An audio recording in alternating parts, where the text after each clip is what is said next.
Ғаламдық құрылған тор, сенушілерге ескертпе сақтандыру.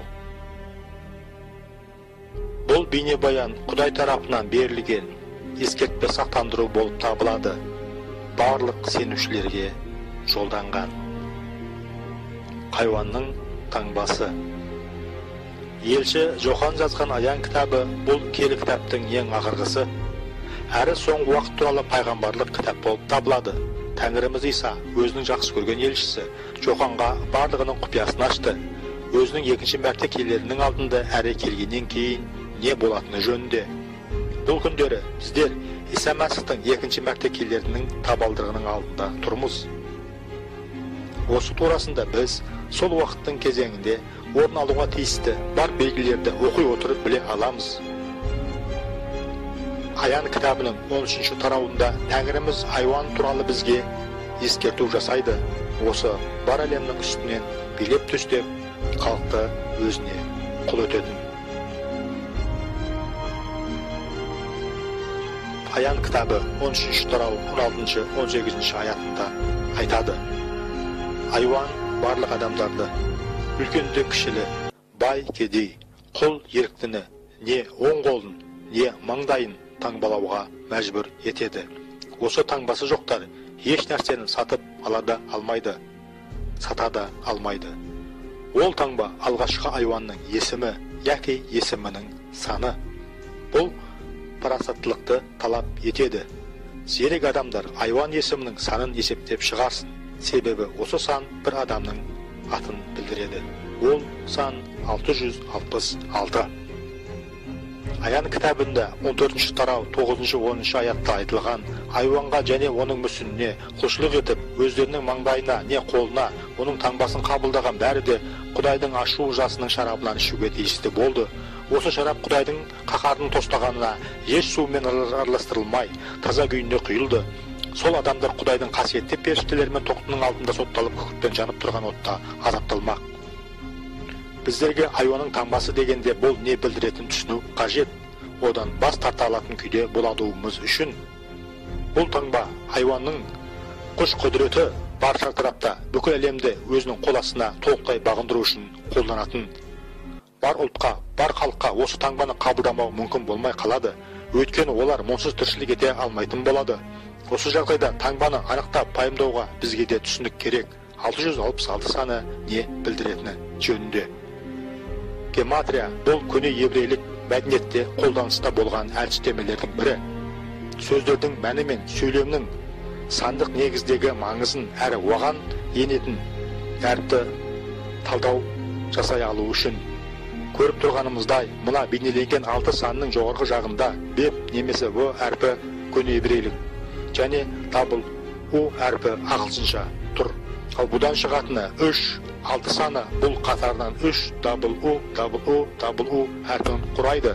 Осыған қарап хайуан таңбалауына алып келетін бұл интернет екенін білеміз. Осы арқылы хайуан бар әлемнің үстінен қазір өз үстемдігін жүргізе бастады.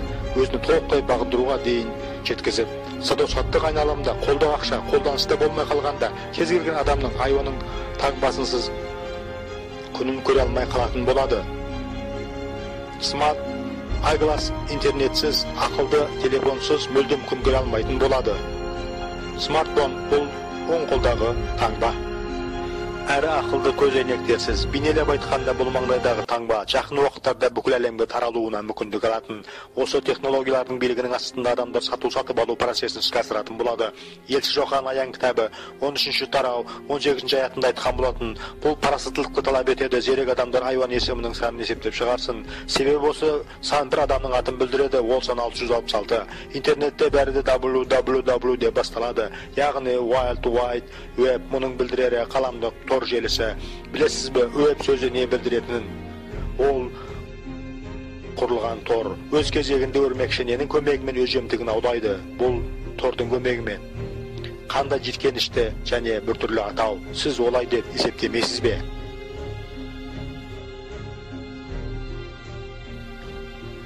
Интернетсіз қаржы операциясының процесін бақылау мүмкін емес. Осы арқылы хайуанға бар әлемді толықтай өзіне бағындыруға мүмкіндігі болады. Біздің қазіргі уақытта әлемнің басым бөлігі интернетті қолданады. негізінде ақылды телефон арқылы әрі көп кешікпей ақылды көзжеңек арқылы да қол жеткізетін болады. Ақылды көзжеңек смартфон істей алмағанның бәрін де жасап жеткізеді адамға. Қазіргі ұрпақ ендігі өз смартфонының құлына айналды. Адамдар арасындағы қарым-қатынас бұрын-соңды болмаған ең төменгі деңгейге жетті. Біз адам айтқысыз, өзімшілдігі белең алған, өліп бара жатқан қоғамға айналып бара жатырмыз.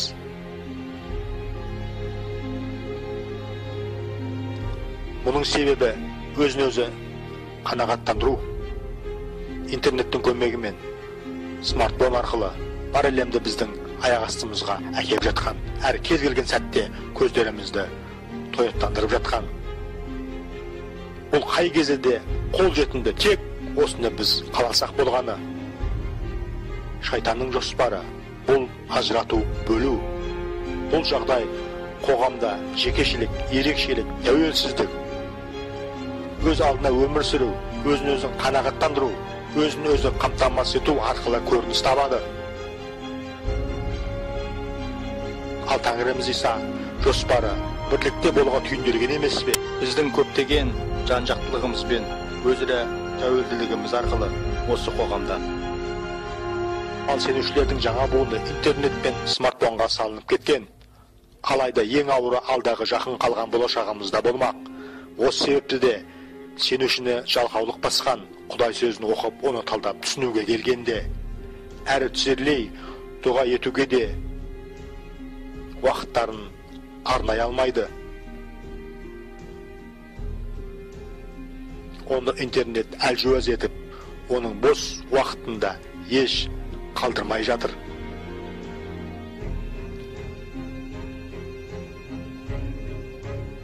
Сенушілердің басым бөлігі осы желіге байланып, интернет торына шырмалған. Осы хабар Құдайдан жеткен есеппе хабары. Құлағы барлар кел рухтың айтқандарын жақсылап тыңдап алсын. Тәңір бізге рахмет гөр. Интернетті қазақша ғаламтор деп те атайды. Құдай жар болсын бәрімізге.